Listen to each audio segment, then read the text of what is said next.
Hey there, Mr. Reddit here. Welcome back to another episode of r/entitled Parent Stories. Our first story we'll be reading today. Karen mother-in-law tries to force me to change my son's last name. After that, I told Karen to either shut up or do my job.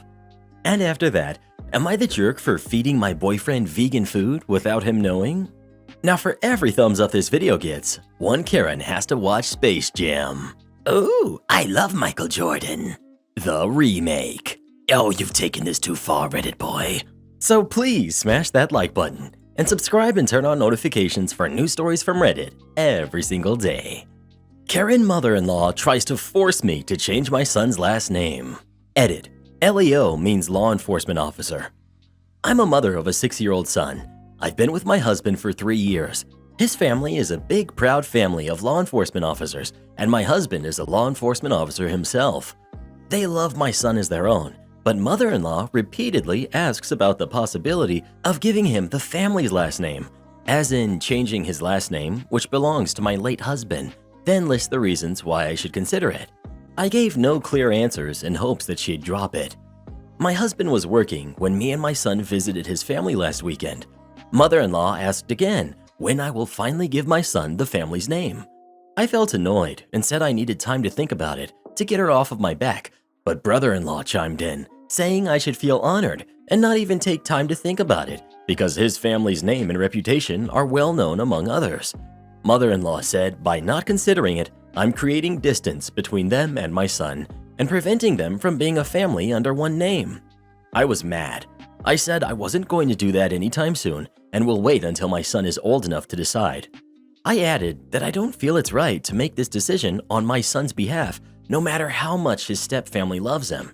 He already has a father that gave him a respectful last name, and so this should be enough, period. Brother-in-law and his cousin chuckled, sarcastically.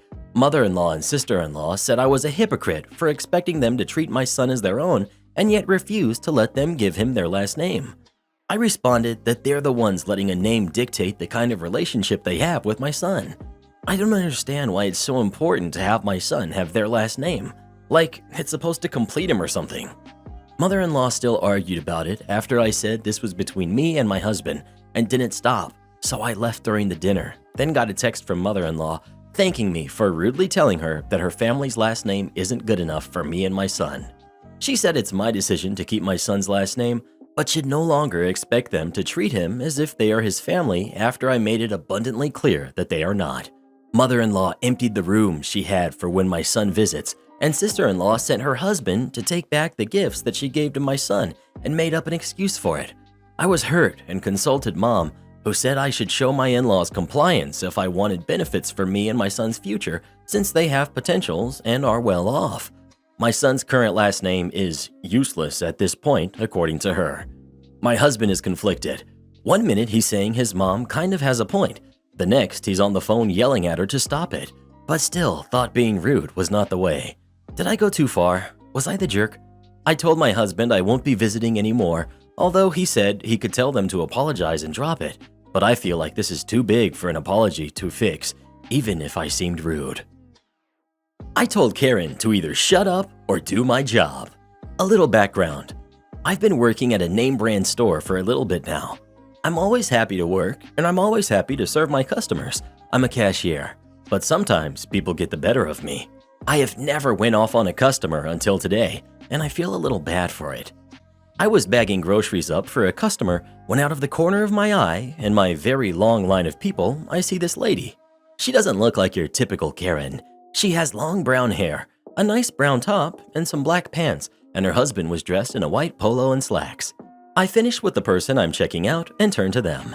We've got me, we've got Karen, the entitled customer, we've got Karen's husband, and we've got the manager, Kate. Me. Hi, how are you today? Karen just stares at me with disgust. Me. Clears my throat. Is your day going good? Karen just rolls her eyes and looks at her husband. I just look down and start ringing her out. I probably did only one thing when she clears her throat and says in the most rude tone, "Can I use your card?" Me. Yes, ma'am, you can. I put in my number and continue, but the next item wouldn't ring up. I ended up having to put in the barcode to ring the item up and move along to the next item when she once again stops me. Why isn't the item this price? Me. Well, this is the price of the item you have, but if you… I don't care what comes up. I want you to change it to this price. She raises her voice a little while pointing at the MVP price, which happens to come off with my number. Me. Oh, okay, ma'am. I was a little taken aback by this and typed in the price for the item. Then I continue. One item across the scale, and again she stops me. Why isn't it this price? I told you… I stop her. Ma'am, would you like to come back here and ring these items up yourself? No, but… Then shut up and let me do my job. I know what I'm doing. Everything you see is going to come off at the end. Stop trying to tell me how to do my job. Karen turns away and huffs. I finish scanning… Did you really say this? I finished scanning out and tell her what her total is when she scoffed and proceeded to tell me we were too pricey. Me. Ma'am, I don't control the prices. I'd like it if you would quickly move along, please. I have other customers waiting patiently behind you. She rolls her eyes and her husband whispers something to her, then looks at me. Karen's husband. Why is the price still high? Me. Hits the clear throat button. Sir, if you look at this, this tells you that $20 was taken off of your total. I'm sorry if this isn't up to your expectations, but what do you expect when buying all of this? I can't do anything about how much you bought or how much you're spending. I don't control the prices or the sales. I can't give you a discount. Heck, I don't even get a discount. This is your total and there's nothing I can do about it. They pay and then walk off while trash talking me, while I call my manager over from the till behind me. Me. Hey, I might get a complaint about how I talked to a customer. They were rude and wanted me to change all their prices to lower ones. Kate, did you do it? She watched the entire thing unfold. No, ma'am. Then they can buzz off. I just want to know if I was the jerk for saying the things I did. I feel justified and like I was in the right, but my dad thinks I handled it wrong. Anyways, I know it's not that exciting, but that's my story. Am I the jerk for feeding my boyfriend vegan food without him knowing? Okay, my boyfriend is very much anti-vegan, if you want to call it that. He doesn't have anything against vegans, but he thinks he needs his meat to sustain himself, and that vegan food is disgusting since you can always taste that it's not real meat. I'm neither vegan nor vegetarian, but I like cooking with meatless alternatives like soy or tofu. It's also a money thing for me. Where I'm from, meatless alternatives are just cheaper. Never made a big deal out of it. Never told him it's meat. Never told him it isn't. He always enjoyed my cooking. He never asked me if it was meat, and as long as he enjoys it, I don't see any reason to tell him it's not meat. I told him once, after we'd been eating Beyond Burgers. He loved them. I told him they were actually Beyond Burgers. Immediately, he switched to, "Oh, that's why it was so disgusting." I wouldn't lie to him and tell him it's meat when it isn't, but if he enjoys it and doesn't ask, I don't tell him. But recently, we were at a small gathering with one of my friends who's vegan. We talked about meatless alternatives and cooking vegan in general. My boyfriend did the typical eye rolling and said vegan food is disgusting. Somehow, that really rubbed me wrong. He's always enjoyed my cooking. So when we both were alone back in the car, I told him that the stew we had for lunch was in fact vegan. So were 90% of all the dishes I've ever cooked for him. He was shocked for a second, and then he got really mad. He thinks I'm wrong for forcing him to eat vegan. I told him he's free to cook for himself in his own apartment if he thinks I'm forcing him to eat my food. We don't live together, and we don't go grocery shopping together either. He's been mad at me for the past few days. Honestly, I don't think I'm wrong here. I didn't lie to him. I just offered him meals I cook for myself. He never asked if it's meat because he couldn't taste the difference anyways. So, am I the jerk? Edit.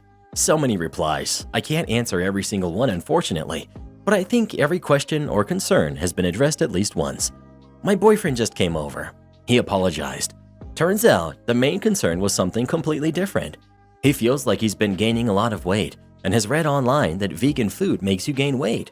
Honestly, I can't see any extra weight on him, but you always see yourself worse than others do. We talked about it, and it turns out that maybe his weight gain is due to his frequent trips to McDonald's and him not hitting the gym as often anymore, which is totally fine. I enjoy McDonald's and only work out once a week. He said he knew most of the time that it wasn't real meat, and he enjoyed the food. He grew up eating a lot of meat and being in super good shape. Very athletic build when he was younger, used to play football, so he felt like the reason he wasn't in good shape anymore was him not having meat every day. He would like to continue eating my food.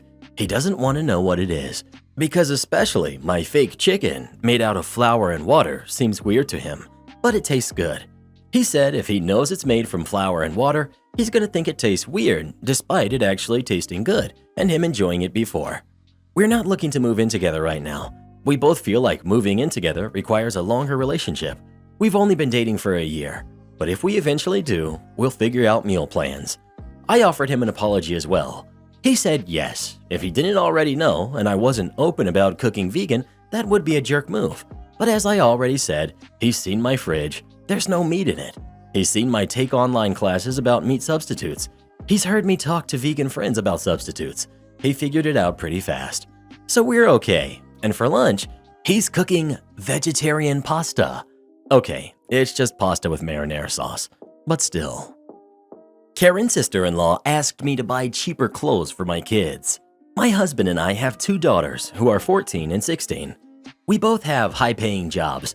I'm a plastic surgeon and he's a neurosurgeon. We met in medical school. So we're very stable financially and are able to have some vacations and buy stuff we like. My husband's brother and his wife are not very well financially. They don't have debt and they have a nice home though. Sister-in-law and I don't have a very good relationship, but we are cordial enough with each other. My daughters are very into fashion and I think they're very good at dressing up and making outfits. Since they both have very good grades and are well behaved, husband and I like to take them shopping when we have the chance. Yesterday, we hosted dinner at our house to celebrate father-in-law's birthday, and many family members came, including sister-in-law. My daughters were dressed formally since that's what everyone agreed to. When sister-in-law and her kids arrived, she stared at my daughters with a frown. Later in the evening, before dinner was served, she pulled me aside and asked me why did I allow them to wear these clothes. I asked her what she meant, and she said that teenagers shouldn't wear expensive clothing if they didn't buy it with their own money. I told her that it was okay, since although they don't have jobs, they work for it by getting good grades. She told me that it was not fair and that her kids always asked her to buy them stuff from the same brands. I asked her what I could do then, since honestly I don't think it's my problem. She said that I needed to stop buying them these clothes and everything would be fine. I tried to politely tell her that I wouldn't, but she called for my mother-in-law and asked her for her opinion. Mother-in-law said that they had no business deciding what my daughters can wear and offered to buy some clothes from that brand for her kids. She started calling me a selfish brat and that I didn't know what hard work was. I told her that my husband and I work our butts off every day to be able to afford this stuff and that she was being entitled. She just got mad and went to the table to continue eating. This morning, I received a message from her husband saying that I behaved like a jerk and demanded me to apologize to his wife, as well as complying with her wishes. I just said no and hung up.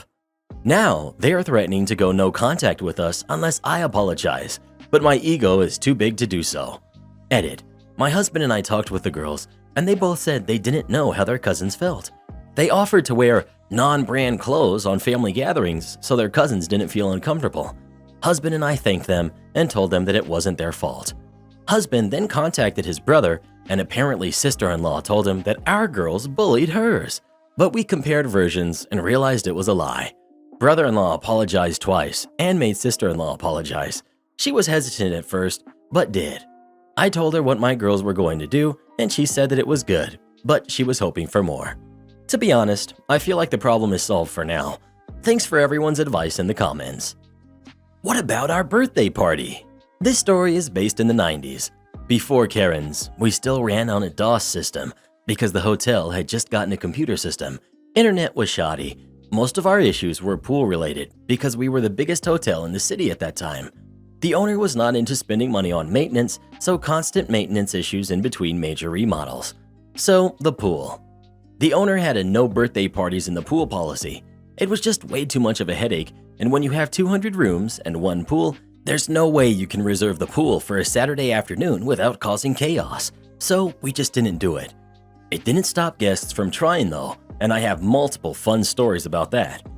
As I said, with 200 rooms, The pool got gross quickly, and the older it became, the more often that it was shut down on the weekends because the maintenance people couldn't get it to a safe state. It was not fun, but people didn't typically get that crazy over it. We just put up a sign, locked the doors, and explained the situation when someone came to the desk to ask. One summer Saturday afternoon, we have a full house, and I have a woman come walking in with her entourage, hauling in coolers, balloons, crock pots, a cake, presents, etc. I'm already looking for the party room bookings for the day, but nothing was booked. We had everyone checked in, tournament weekend, and so I knew this was trouble. They walk right past the front desk to the pool, and I hear the screech. "The doors are locked, and the pool is closed." I then hear the slap of her flip-flops as she makes her way to the desk, and she was angry. Dialogue is a bit fuzzy, as this was over 20 years ago. Karen: "The pool is closed." Me: "Yes, it is. That is correct. The pool is not safe right now, so it's closed for maintenance." "I have a birthday party booked for the pool. What are you going to do? We have 100 people coming." Me: "We don't book our pool for birthday parties. Do you have the right hotel?" "Of course I do." "Okay. Do you have a room reservation or a party room reservation?" "No, I just booked the pool." As I said before, we don't book just the pool. If we did, there would be a lot of notes and documentation, as someone from our sales department would have to be here to handle it. Sales refuse to work weekends, so second reason why it never happened. "Well, we're here. Let us in." Me: "I'm sorry, but I can't do that." "That's fine. I'll just call the owner. I know Joe, and I'll make sure he rips you a new one for this." The owner's name wasn't Joe, and we didn't have one on staff. Scare tactic. Me: "Okay, go ahead." Karen whips out their cell phone and proceeds to call someone and makes a big scene about how I won't let them in. "There, you're about to be fired. They are on their way." Me: "Great, have a seat in the lobby. I'll talk to Joe when they arrive." Karen gets her entourage situated and proceeds to stand at the front desk glaring at me while I go on about my business. She calls Joe every 15 minutes, asking him to hurry up, and telling me that she will forgive everything and smooth it over with Joe if I just let them in. Me: "I'm sorry, I can't." An hour passes by and her guests start to arrive. She's in the lobby. Everyone is confused as to what is happening. People who are in her group are coming to the desk to keep asking me to let them in. I keep saying no. Karen: "Fine, you win. If I rent a party room, can we go into the pool? I can't believe you embarrassed me in front of all my guests." Me: "I can rent you a party room. I still can't let you into the pool." "Fine. How much?" "You will need the biggest room, and that is $200. "I'm not paying that." Me: "So far, your intention was not to pay to be here at all, just to come in and take over the pool, break all the rules and do it for free." I took a risk because she didn't really know the owner. Karen whispers: "Please, help me. Cut me a deal here. I'm desperate." Me: "No, I can't. I'm sorry." I was the assistant manager. I could, but knew better at this point. All of a sudden, one of her guests goes, "Tisha, did you even try renting the room this time, or were you going to try to sneak in? It didn't work last year either. Come on, everyone, we're going to my house." Karen hung her head and followed them out. We did get a complaint filed through corporate on Monday, but the owner just asked what happened, said I was good, and threw it away. Staff buying anything to eat must get a receipt signed and taped to the product. I was the assistant manager in a discount retailer. Every few days, someone in corporate would come up with an idea designed to look good on paper in an office somewhere, I'm sure. Maybe a beautiful PowerPoint display or an Excel sheet loaded with formulas, all fantastic in theory, but painful to implement in real life. On this day, an email came, basically that from here forward, anything purchased by staff that was going to be in the staff area would have to have a manager-signed till receipt attached. There would be 2 days grace, and then anything found on the next area manager call would be noted and binned immediately. So regardless if this was a sandwich and a drink for lunch, a jar of coffee, or a full shop, it would be binned. The company, unable to hold managers, were on a huge recruitment drive rather than promoting from within. They decided to promote from outside to fill the positions faster. So my store gets a new store manager with limited previous experience and out to make his name in the company. Immediately he hits the canteen, bins everything with no receipt. Everything, food and non-food. He doesn't give a crap. The staff are upset. Word travels fast. Now, I've paid my dues between the on-trade and retail. I started at the bottom, sorting bottles for recycling as a kid, and I know enough to know that I and my colleagues are only numbers in the corporate machine, disposable, replaceable, a necessary inconvenience that is to be treated as such and never to be treated as equal to the customer, even when they are the customer. Corporate never considered for a moment just how much the staff spent, 45 to 50 people throughout the week supplementing the sales. Understand that when someone is on a timed break, remembering the receipt is not a priority, and then trying to find a manager to sign it. I know I'd often be in the cash office counting tills, and company policy didn't let you leave that room in the middle of a count with a safe open. So by the time a signature was obtained, a fair chunk of your 15 or 30-minute break was gone, and at your own expense. And this applied to me as well. I was expected to get whoever was on with me to sign my receipts. I had a very quick meeting with everyone I'd see over the next few days explaining this new piece of stupidity and why their coffee, sugar, etc. had vanished, and that it was entirely the new guy. I also pointed out very clearly that anything purchased in the major retailer directly opposite was outside of the scope of our employer and could not be touched and needed no receipts or proof of any kind. And if it was touched, I would report it directly to the highest available person I could get, bypassing the area management. It took 3 weeks before the call came. In that time, we stuck to the rules to the letter. The store was down on its week-on-week figure against last year for the last couple of weeks by a few hundred. Guess why? Area manager arrives to investigate how the new store manager is letting the figure slip, pulls me aside and says, "What the heck is happening with this drop-off?" I explain what happened, how all the staff food and stuff was tossed out with no concern, and how with the situation, the only option is to shop elsewhere. He looks shocked, like, how could these idiots do this? He goes off on the phone, comes back, calls me and the new guy into the office, says unofficially revert to normal. This is the only blip in my area, get these figures right for next week. It was too late to fix the next week, but within 2 weeks we were okay, and new guy was seen as the savior and got a move to a brand new store and lasted a month before his team turned on him. The end. Is this malicious compliant enough? I don't even know. Customer orders something, doesn't give me the gate code to get into where she lives.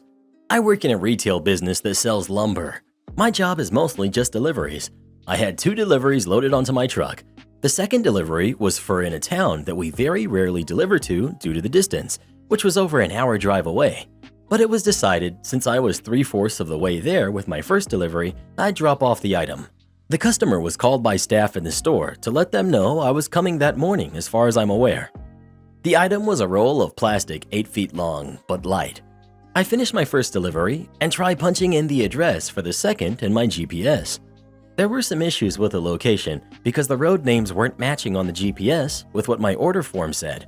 I give the customer a call to confirm the address, but all I get is a voicemail. So I leave her a message saying I'm on my way, but to call me back so I can confirm where they were. I drive to where the GPS took me, and there was no road or house number that matched. I tried calling the customer again, no answer.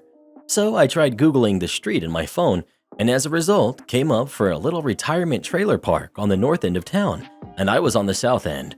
After fighting through traffic for over 10 minutes, I arrive. I recognized the park right away.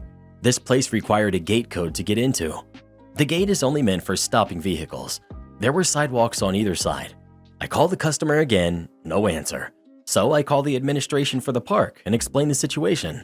They said if I type in the customer's house number into the keypad, it will call down to their unit and they have an override. But if the customer didn't answer, I unfortunately can't get in.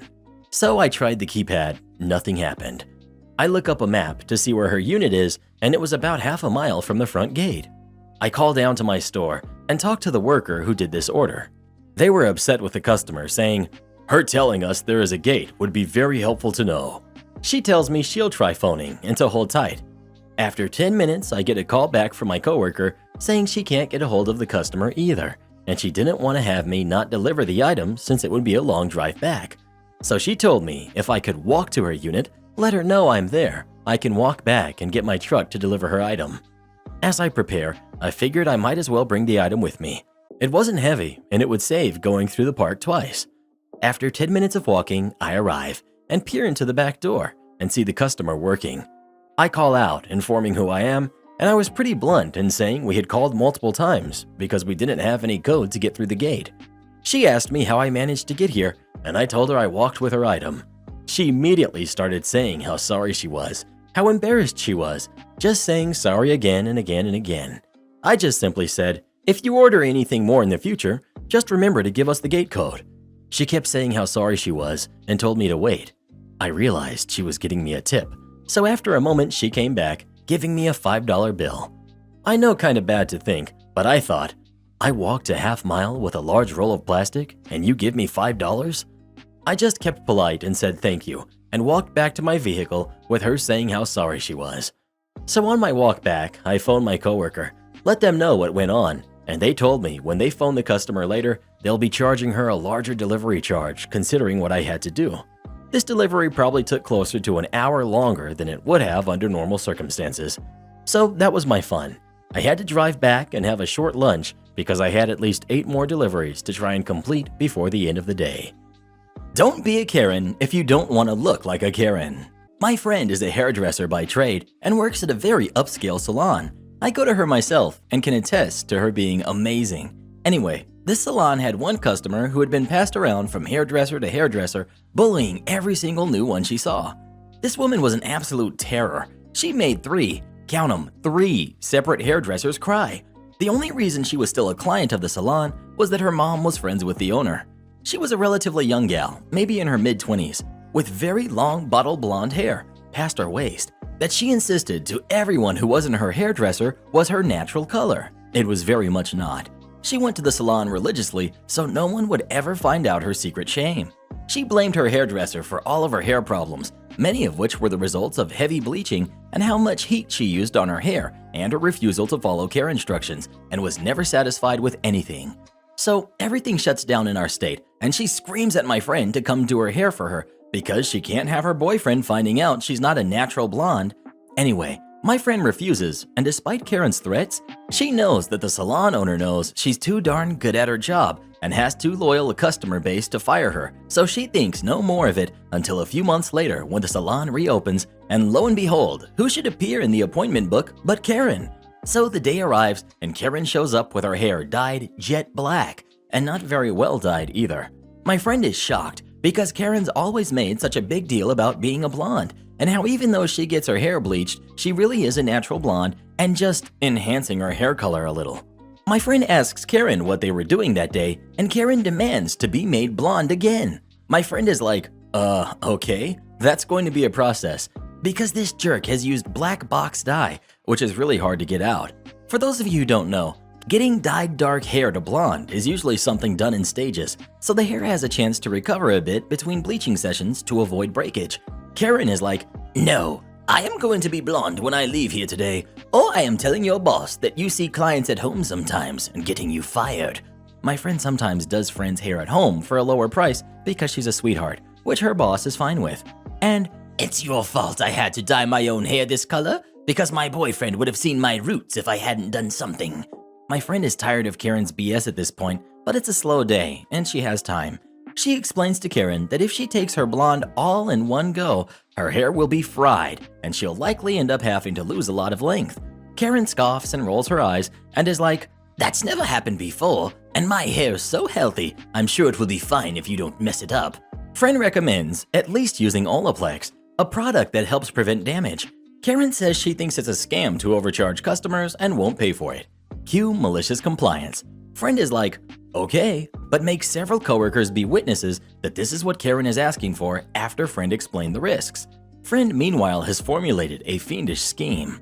After that, friend goes through the whole process of bleaching Karen's hair. She has to do it like 4 times or something, and she checks with Karen after each one that she's absolutely sure she has to be all the way back to champagne blonde by the end of the day, and recommends stopping at some of the nice auburn or strawberry blonde shades in between for now. But Karen insists her boyfriend hates her hair anything but her natural blonde. My friend knows she will refuse because when has a Karen ever decided at the 11th hour to be reasonable? With each bleaching, there's more breakage, and Karen's hair feels worse. My friend knows Karen's hair won't survive this, but Karen absolutely refuses to let her stop. Eventually, at long last, my friend manages to get Karen's hair to the required level, and so she starts to rinse Karen's hair. It starts breaking off in her hand. The length of her hair is melted, fried, destroyed. My friend gets the bleach out and immediately conditions the ever-loving heck out of it while explaining to Karen that exactly what my friend said would happen has happened. Karen says she must be exaggerating and insists it's fine. Friend wraps what's left of Karen's hair in a towel and takes her back over to the station where she shows Karen the problem. Everything past a little bit beyond her chin length is pretty much gone. Karen shrieks and accuses my friend of everything under the sun. Incompetence, operating without a license. She most definitely has her license, a personal vendetta, etc., etc. My friend eventually calms her down and tells her she'll do her best to cut it so it looks decent for free. She even has the perfect cut in mind. It'll suit Karen perfectly. My friend gives Karen the sharpest, most beautifully cut angled bob you've ever seen.